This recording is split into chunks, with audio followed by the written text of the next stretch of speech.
There's something happening right in front of us that we don't seem to see, though we talk about it all the time. Every day it makes headlines around the world. Right-wing populism, or so it's called. But I don't think that's an honest name. We call it that because the people appear to have had it. They're rising up to reclaim what's rightfully theirs and taking up arms if they have to. But is it really the people who are angry and lashing out? No.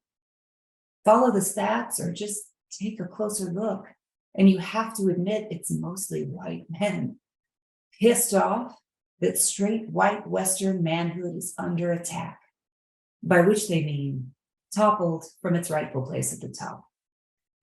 Instead of populism, why don't we call this by its name, aggrieved masculinity?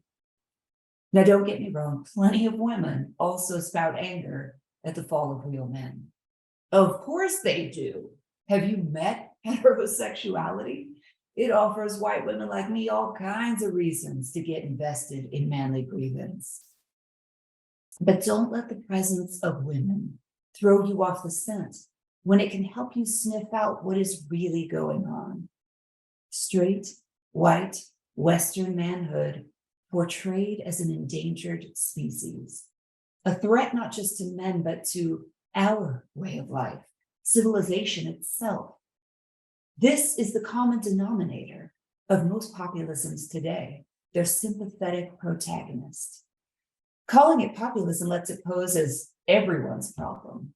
What is really a naked reassertion of old gender and race hierarchies starts to seem sympathetic, as if it's the people's pain.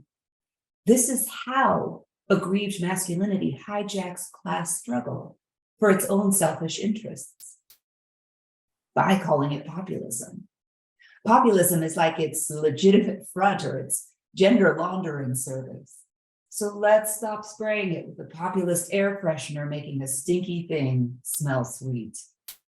Aggrieved masculinity and not populism is what is really on the rise, surging through the internet into living rooms around the world, storming into pubs, workplaces, churches, and schools, strutting onto the political stage and taking a wrecking ball to the planet. You don't have to know or care anything about gender to be invested in what happens next.